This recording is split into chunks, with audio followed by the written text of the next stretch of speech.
Hi viewers, I welcome you all. आज की videos में हम जानेंगे बोनस शेयर्स के बारे में। इस पूरे वीडियो को मैंने दो पार्ट में स्प्लिट किया है।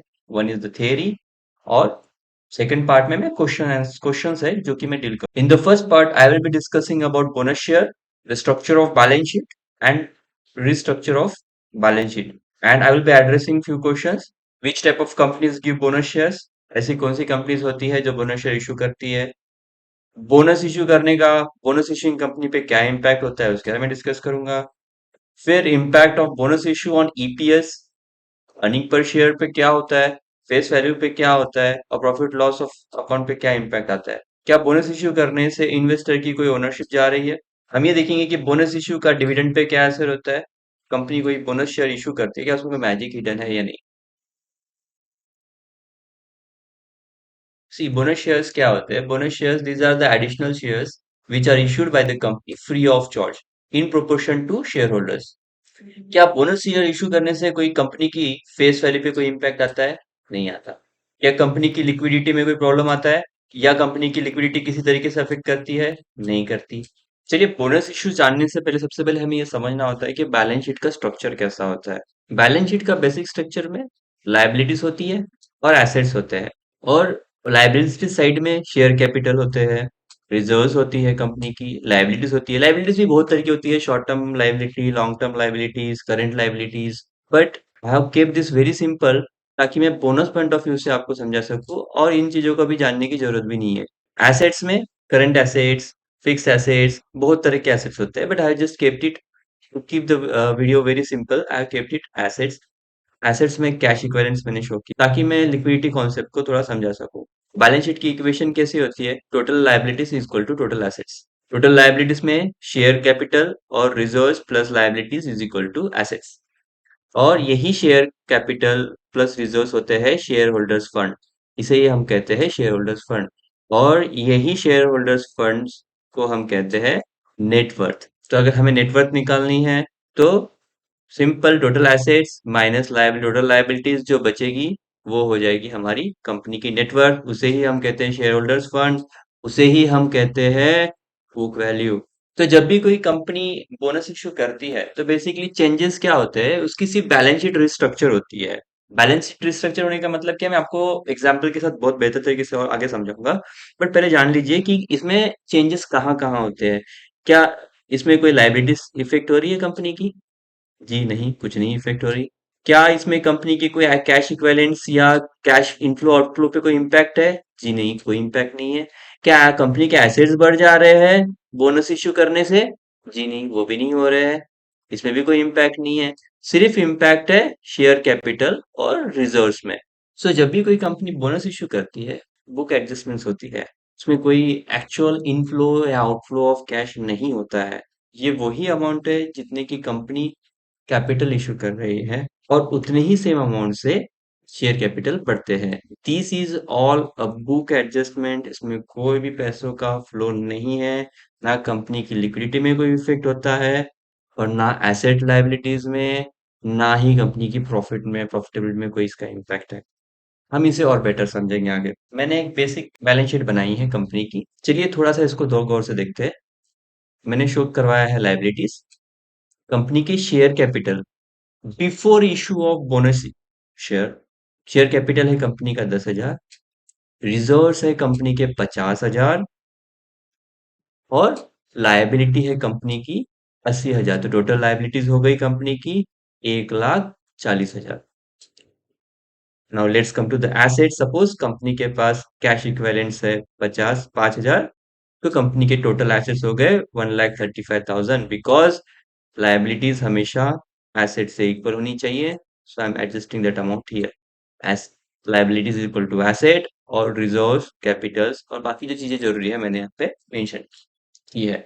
Now this is the capital structure, this is the balance sheet before issuing of any bonus share.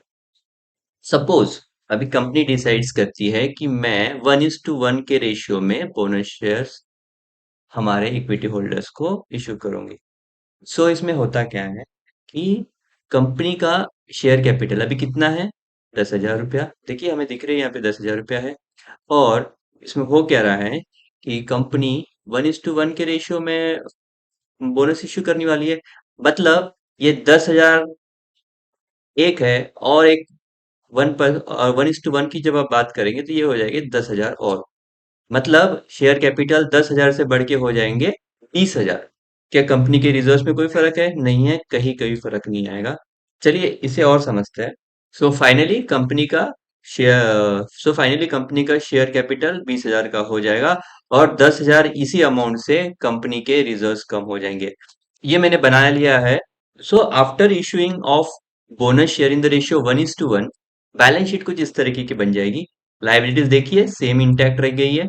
Total liabilities में भी कोई फर्क नहीं है, ना कैश में कोई इनफ्लो आउटफ्लो हुआ है, because this is all a book adjustments in the companies records.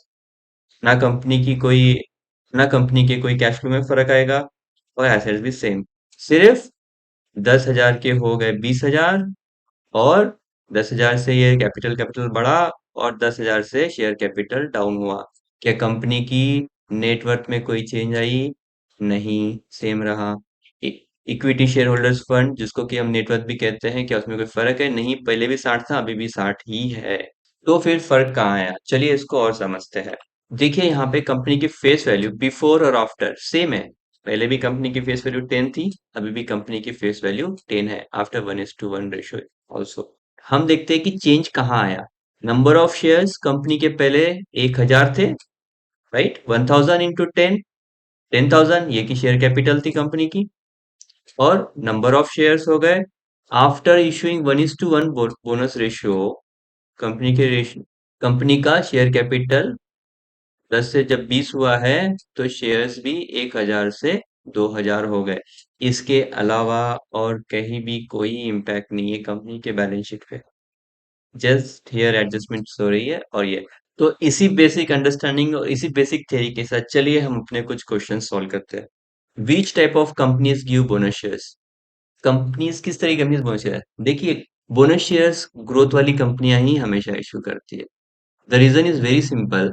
आप जब भी बोनस इशू कर रहे हो तो आप बोनस दे रहे हो अपने रिजर्व्स पे। रिजर्व्स तभी बढ़ेंगे आपके जब कंपनी की प्रॉफिटेबिलिटी बढ़ेगी और कंपनी की ग्रोथ बढ़ेगी।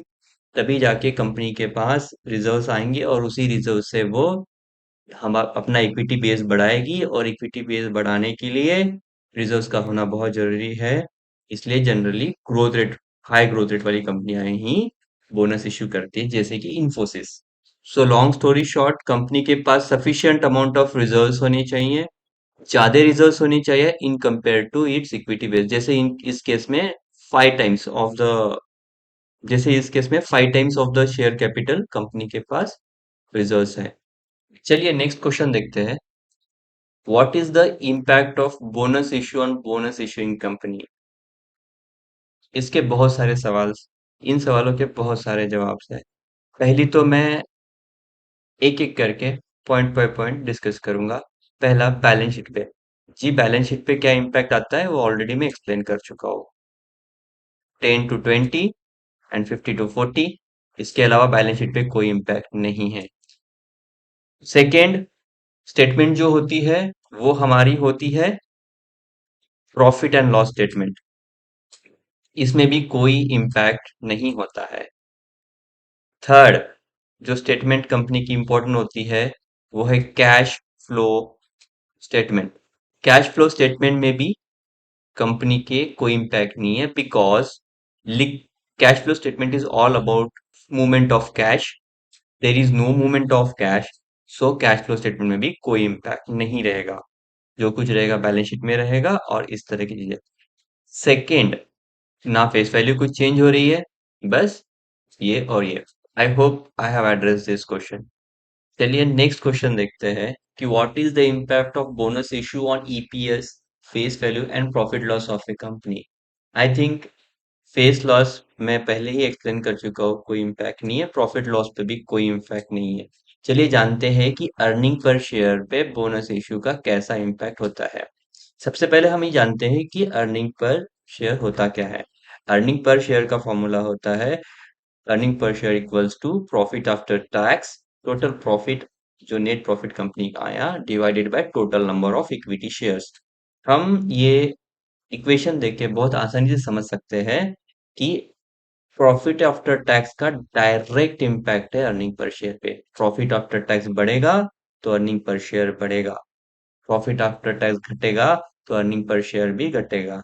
बट साइमल्टेनियसली अर्निंग पर share, since it's a profit after tax or total number of equity shares ये और अर्निंग पर शेयर ये इनडायरेक्ट प्रोपोर्शन में होते हैं। मतलब अगर total number of equity shares आपके बढ़ेंगे तो अर्निंग पर शेयर आपका घटेगा। और in our case total number of equity shares बढ़ रहे हैं, इस वजह से अर्निंग पर शेयर कंपनी के घटेंगे। So I hope I have address all this points in this question also. और भी कुछ डाउट हो तो आप जरूर कमेंट करना। और अर्निंग पर शेयर कंपनी के उसी प्रोपोर्शन में घटेंगे जिस प्रोपोर्शन में इक्विटी शेयर्स बढ़ेंगे। So my next question is there an impact of bonus issue on ownership of a company, ownership of an investor? I think there is no dilution of ownership. मेरी अगर 1% किसी कंपनी में stake है तो after bonus issue मेरी company में ownership 1% रहने वाली है। The only changes I will be getting more number of shares, that's it. So ownership में कोई इम्पैक्ट नहीं है। ओनरशिप में इम्पैक्ट तब आता है जब आप कंपनी राइट्स इशू करती है। Again that is a different topic, so I will not discuss here. Second, no change in the percentage of holding of share holder in company. So जबकि dilution of ownership नहीं हो रही है तो percentage of holding same ही रहेगी। So I hope I have addressed this question also. Let's move on to this. Let's move on to next question. और ये तो बहुत बढ़िया है। क्या बोनस इशू का डिविडेंड पे कोई फर्क पड़ता है? मतलब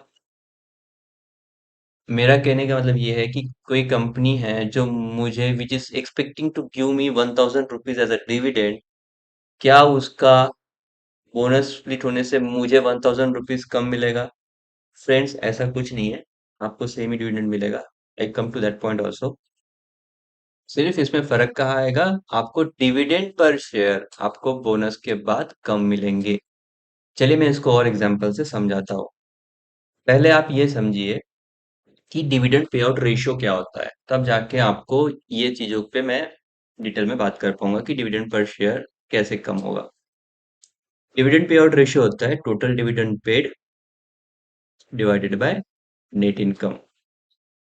मतलब कंपनी सब, और ये डिविडेंड पे आउट रेशियो हर कंपनी के किसी किसी की पॉलिसी में डिफाइंड रहते हैं कि हम नहीं, हम 20% ऑफ द इनकम हम अपने शेयर होल्डर्स को डिविडेंड देंगे, बाकी का 80% हम रिजर्व्स में फ्लो बैक करेंगे, हम रिजर्व्स में ट्रांसफर कर देंगे।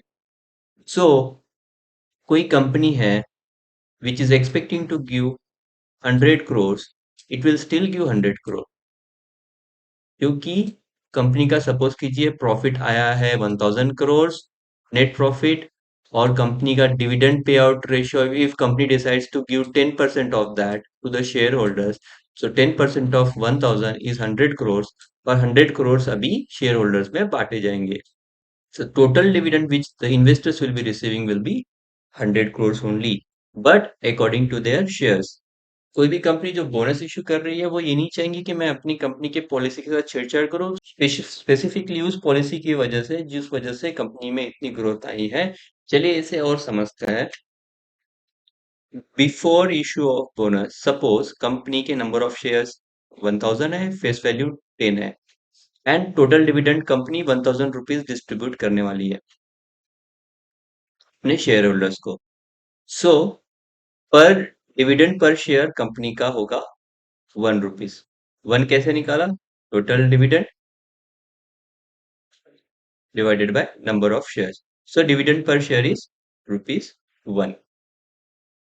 Suppose company split लाती है, if this event would not have happened और company split लाती है, कंपनी का dividend pay out ratio is still the same.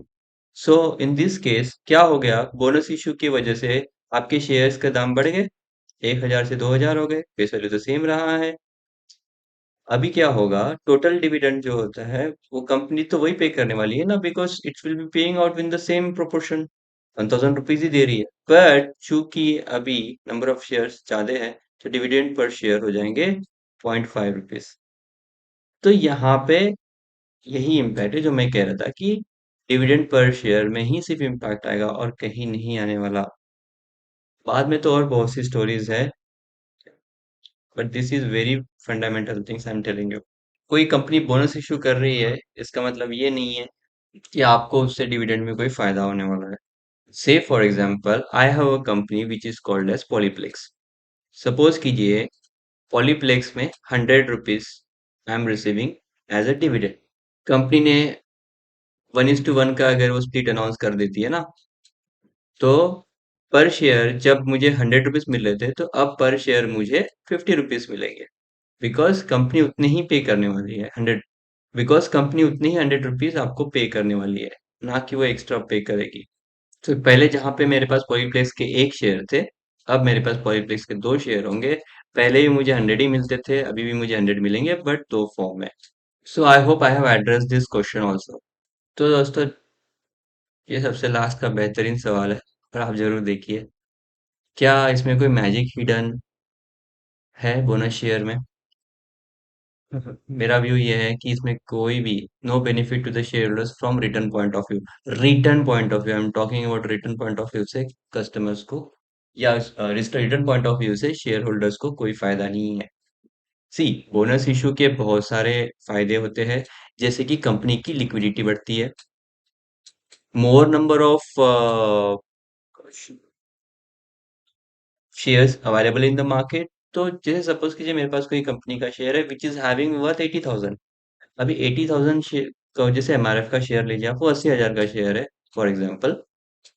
तो how many will go and buy this? ऐसे केसेस में कंपनी बोनस इशू कर सकती है टू रिड्यूस द प्राइसेस, ताकि इससे इन्वेस्टर्स को फायदा मिल सके। The person having 5,000 in his pocket can not go and invest in this in such companies. So yes, liquidity का वहां पे बहुत बड़ा रोल है। मैं ये कहना चाहता हूँ कि इसमें रिटर्न पॉइंट ऑफ व्यू में कोई फायदा नहीं है। ये पॉइंट को क्लियर करने के लिए मैं आपको कुछ सिनारियोज देता हूँ। सिनारियो नंबर वन, और बहुत ध्यान से सुनिए। इन द ईयर 2005, 2005 में, सपोज कीजिए आपने 1,000 रुपीज इन्वेस्ट किए, और आपने केवल एक ही शेयर परचेस किया है, और अभी करंट मार्केट प्राइस चल रही है 1,000 rupees. I am talking about the year 2005। तो टोटल मार्केट वैल्यू कितना होगा? 1,000। टोटल मार्केट वैल्यू कैसे है? Total market value of your investment is current market price into number of share, that is total market value. आपके return अभी zero. हुआ क्या? Over the period of time company ने growth दिखाई, and in the year 2020 my investment of rupees 1,000 had changed to 1,01,000। Number of shares वही रहे, number of shares वही रहे, टोटल मार्केट वैल्यू क्या हो गई? 1,01,000। तो रिटर्न कहाँ से आए मेरे? 100% return, 100 times return, I am talking about 100 times return. 100 गुना मेरी वेल्थ मल्टीप्लाई। कैसे निकाला गया है ये? मार्केट वैल्यू माइनस मेरी जो इनिशियल इन्वेस्टमेंट थी, divided by initial investment, 100 times. तो यहाँ पे जो ग्रोथ आई है, यहाँ पे जो मुझे कंपाउंडिंग का बेनिफिट मिला है for for the period of 15 years, 100 times return आई है। सी, यहाँ पे आप देख सकते हो कि ना मेरे शेयर्स में कोई ग्रोथ आई है, कोई मेरे कंपनी को, ये कंपनी ने मुझे कोई बोनस तो इशू नहीं किया, but still my investment of rupees 1,000 has turn to 1,01,000। That's why I am saying there is no benefit to the shareholders from the return point of view. Liquidity point of view से जरूर जरूर benefit होता है, liquidity point of view से। अब मैं आपको second scenario explain करता हूँ। Let's take a second scenario. Suppose यही कंपनी है, same company, okay, in the year 2005, same 1,000 rupees आपने इन्वेस्ट किए, number of shares one, current market price भी आपकी उस समय 1,000 रुपीज थी, तो टोटल मार्केट वैल्यू आपकी 1,000 रुपीज हुई, और रिटर्न आपकी कुछ नहीं, उस समय के उस समय की बात। 15 सालों बाद आपकी 1,000 की इन्वेस्टमेंट हो गई कन्वर्ट 1,01,000 में। आपको अभी भी रिटर्न कितने मिले? 100 टाइम्स। यही सिनेरियो को मैं एक्सप्लेन कर रहा हूँ। जो आप कहते हो ना बोनस शेयर में कोई जादू होता है, क्या कोई जादू वादू नहीं होता दोस्तों। आप ये देखिए, इधर भी वही है। तो इसमें क्या कोई रिटर्न पॉइंट ऑफ व्यू से मुझे बेनिफिट हुआ है? नहीं। यहाँ पे भी मेरे रिटर्न 100 टाइम्स ही हुए हैं, और यहाँ पे भी रिटर्न मेरे 100 टाइम्स ही हुए हैं। कुछ नहीं होता है, सिर्फ कंपनी ग्रोथ वाली होनी चाहिए।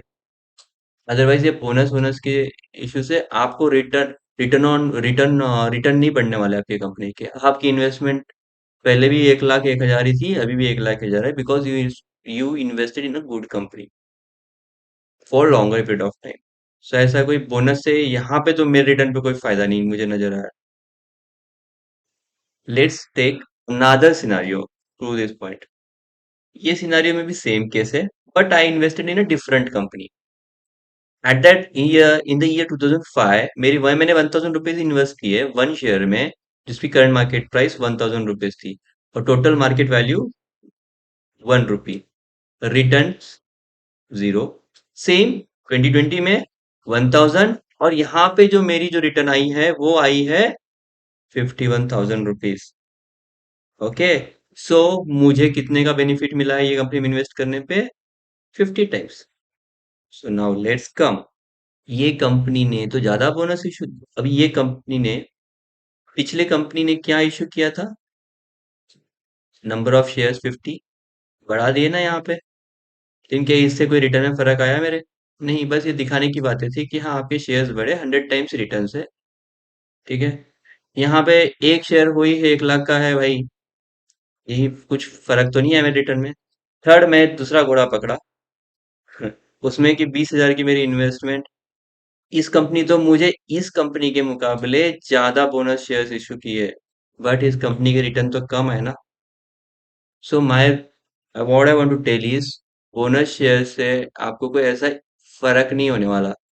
अगर आप सही कंपनी में इन्वेस्टेड हो तो आपको सही रिटर्न ही आएंगे। गधों पे बैठे रहोगे तो कितना ही बोनस इशू कर दे, वो गधा गधा ही रहने वाला है, आपको कोई रिटर्न नहीं मिलने वाले।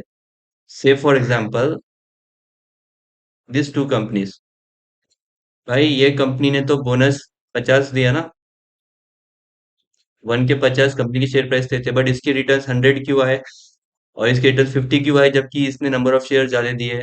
It's all about a growth story. फर्क कहाँ आता है तो आप समझ। तो आई hope I have made my point clear कि कोई ऐसे बोनस शेयर से आपको कोई बहुत बड़ा कंपाउंडिंग इफेक्ट वगैरह वहां नहीं मिलेगा।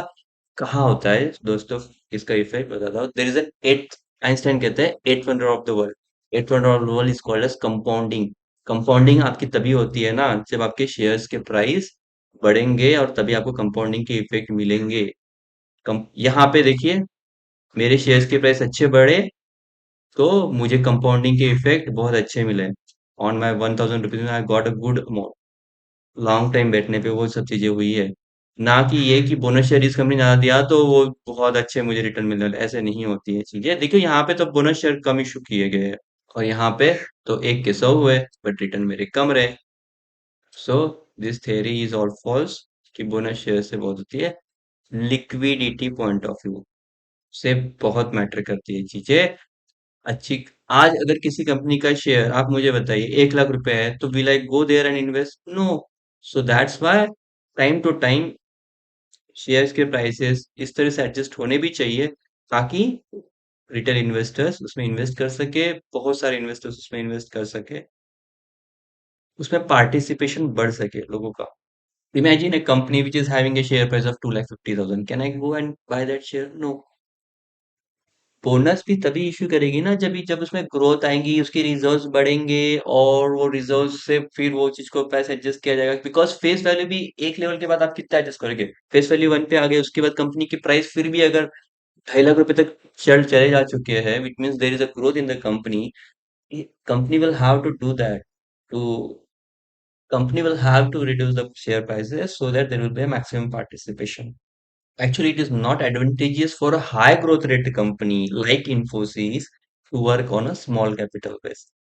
So मेरा यही कहना है, बोनस शेयर का जादू छोड़िए, you invest in a good company जो कि आपको सही रिटर्न दे सके। कंपाउंडिंग के इफेक्ट आपको लॉन्ग, यस, कंपाउंडिंग के इफेक्ट जो है वो आपको लॉन्ग टर्म इन्वेस्टमेंट बैठेंगे, लेकिन आपको सही घोड़े पकड़ने पड़ेंगे। गधों पे बैठे रहेंगे तो लॉन्ग टर्म में भी कुछ नहीं मिलने वाला। So being an investor, we should find the companies which is having a very good scenario, good prospects. Then only we can generate a good return. With this, I end my video and please दोस्तों video को like और share जरूर कीजिए और please comment कीजिए आपके views, आपके thoughts, मुझे बहुत जानने की इच्छा है, because I believe in learning and earning together. Thank you all.